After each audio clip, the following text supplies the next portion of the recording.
here to give you an overview of the Stenocat software by Gigatron. It is a CAT software that steno reporters use.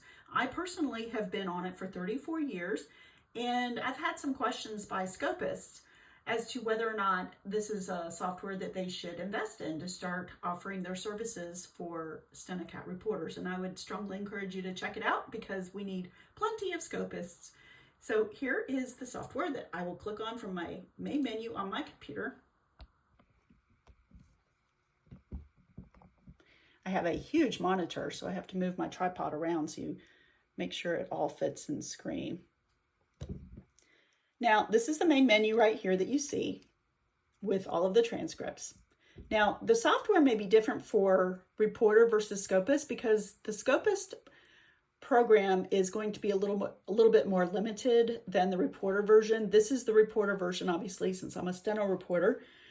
But obviously, the working on a transcript will be the primary purpose of using this software for scopists. So let me just give you an overview in general of the software. Okay, over on the left, we've got this bar. It does move side to side to make it more narrow or wider. And it's the transcripts category that we're in right now. Then you've got a list of all the dictionaries you use.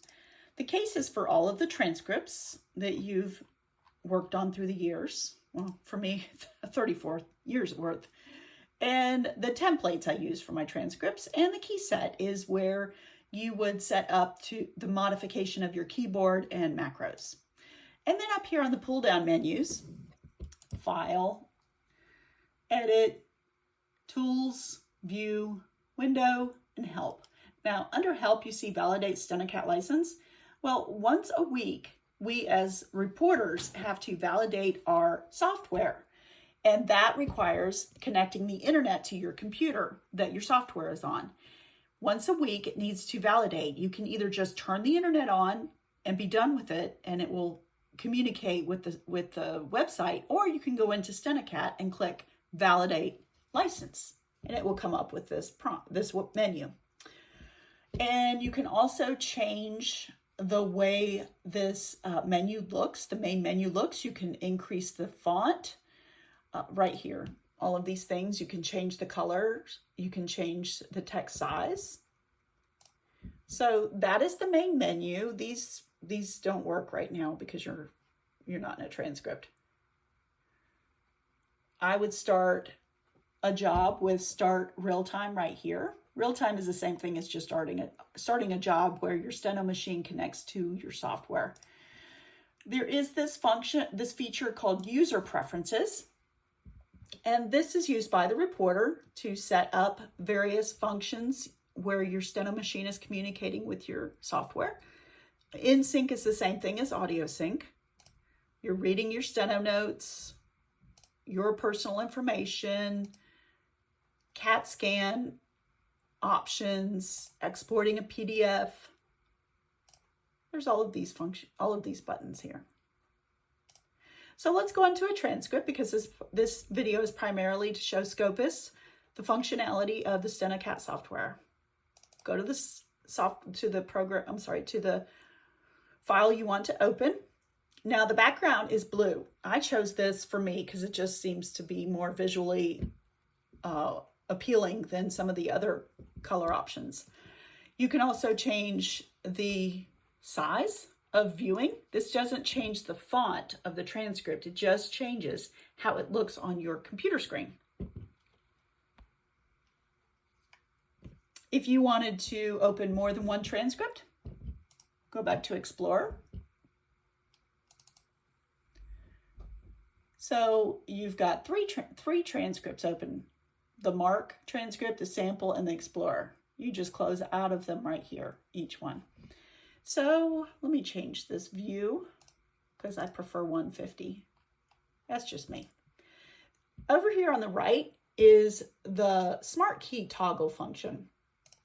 You just click it on and click it off.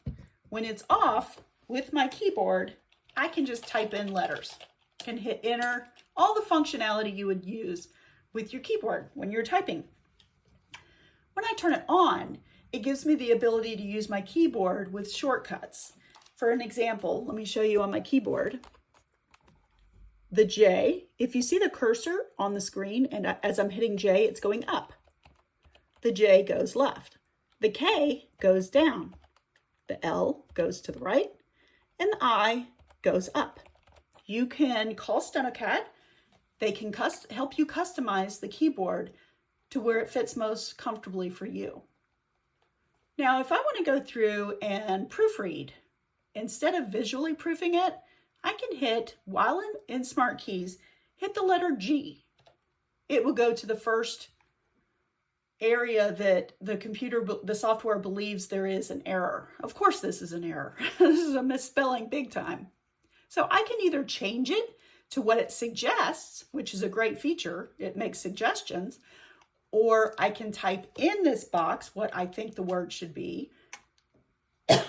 I can choose from the pull-down menu, or I can just skip it.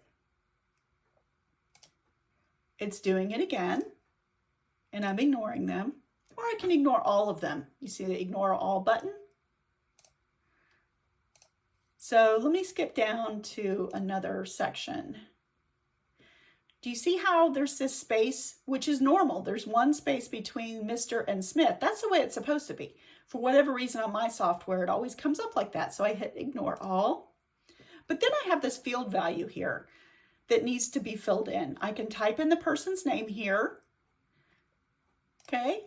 And I also have the word misspelled. Just like the misspellings up here, sometimes you can have the software turn on the feature of having a red squiggly line underneath anything that is misspelled.